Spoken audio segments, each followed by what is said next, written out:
निवडणूक अधिकाऱ्याला धमकावल्याप्रकरणी दुग्ध विकास मंत्री महादेव जानकर यांच्या अडचणी आता वाढत चाललेल्या असताना विरोधकांनी त्यांना लक्ष्य केलंय। राष्ट्रवादी काँग्रेसचे आमदार जयंत पाटील यांनी शेलक्या शब्दांमध्ये जानकर यांच्यावर टीका केली आहे। जानकर हे अतिसज्जन मंत्री असून त्यांच्यामुळे मंत्रिमंडळाची शोभा वाढल्याचं उपरोधिक टोला पाटील यांनी लगावलाय। पाहूया जयंत पाटील नेमके काय म्हणाले। एवढा सज्जन मंत्री मंत्रिमंडळात आहे म्हणून तर मंत्र्यांची आणि मंत्रिमंडळाची शोभा वाढलेली आहे। काल कशाला कोर्टात गेला, काय काम बिमा आहेत की नाही तुम्हाला, मला काय कळतच नाही। कोण सल्लागार आहे?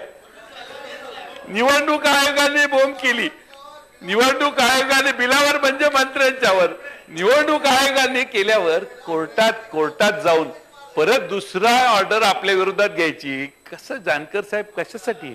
जानकर साहेब तुमच्या सारख्या एका सज्जन अतिसज्जन मंत्र्यांचा वावर या मंत्रिमंडळात असल्यामुळं राज्यमंत्री महोदय जे बिल मांडतायत त्याला विरोध करण्यासाठी आपण सगळ्यांनी प्रयत्न केला पाहिजे।